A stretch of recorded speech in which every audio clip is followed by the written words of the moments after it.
খুবই ব্যস্ত একটা দিনের সাথে আজকের ভিডিওটা শুরু করছি। তো হ্যালো এভরিওয়ান, সবাই কেমন আছেন? আশা করছি সবাই অনেক ভালো আছেন। তো আজকে খুবই ব্যস্ত, তার কারণ আজকে ঘর বাড়ি একটু ডিপ ক্লিন করব, সমস্ত কাজবাজ করব। সেই জন্য ভাবলাম আগে রান্নাটা বসিয়ে দিই, তারপর কাজে হাত দেবো, কারণ কাজ করতে করতে সারা দিন লেগে যাবে। তো এইদিকে ভাতটা আমি বসিয়ে দিয়ে একটু চা খেয়ে নেব, তারপর সমস্ত কাজ শুরু করব। সকাল এখন প্রায় 10:30টার মতন বাজে। তো সমস্ত কাজ গোছাতে দেরি হয়ে গেছিলো, সেই জন্য চাটা আমি এই সময় খাচ্ছি। প্রায় দিনই এরকম খাওয়া হয়, কোনো দিনই সকাল সকাল খাওয়া হয় না। সমস্ত কাজ গুছিয়ে তারপর কিন্তু চা খাই। আজকে রান্নাবান্নায় সেরকম কোনো ঝামেলা রাখিনি, শুধু সয়াবিন আলুর তরকারি করব এক জায়গাতেই, কারণ বেশি কিছু করতে গেলে এদিকে আবার হয়ে উঠবে না। আবার ছোট বাচ্চাটাকেও সামলাতে হবে, তাকেও দেখতে হবে, সব দিক একা হাতে সামলানো কিন্তু খুবই একটা কষ্টের ব্যাপার। সেই জন্য আগে রান্নাবান্না করে নিচ্ছি। ফ্রিজ থেকে এদিকে যা যা ছিল, সেরকম কিছু ছিল না। ফ্রিজটা পরিষ্কার করব বলে সেই জন্য সমস্ত কিছু আগেই আমি বার করে নিয়েছি, আর যেগুলো ছিল সেগুলোই আমি এখন বার করে নিচ্ছি। এদিকে আমার রান্নাটাও প্রায় হয়ে গেছে। ছোট মেয়েটাকে ঘুম পাড়িয়ে দিয়ে তারপরে কিন্তু কাজে হাত দিয়েছি, কারণ ও জেগে থাকলে আমার কোনো কাজই হবে না।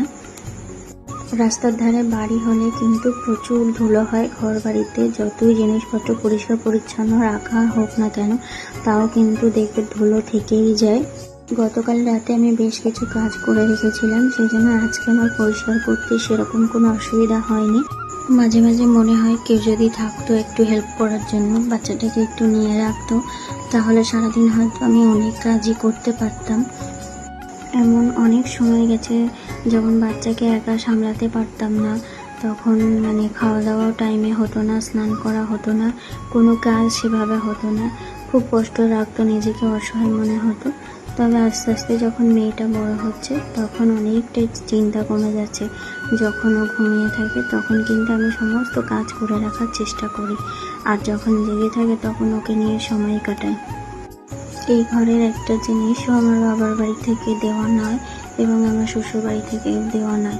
সমস্ত কিছু আমরা দুজনে নিজেরাই করেছি একটু একটু করে। যখন সংসার শুরু করেছিলাম তখন কিছুই ছিল না, আর আজকে এখন সবই আছে প্রায়। এত ধুলো, কি বলবো, প্রত্যেক দিন পরিষ্কার করলেও মনে হয় ধুলো যাবে না।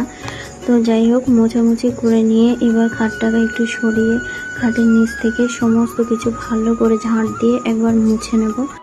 প্রায় প্রত্যেক দিনই কিন্তু ঝাড় দেওয়া হয় খাটের নিচ থেকে, তাও কিন্তু ধুলো থাকে। সংসারটা যদি নিজের একান্তই হয়, তাহলে কিন্তু সংসারের কাজগুলো করতে একটু বিরক্ত লাগে না, কোনো কষ্টও হয় না। মনে হয় যেন সমস্ত কাজ নিজে হাতে একটু একটু করে সুন্দর করে গুছিয়ে নিই।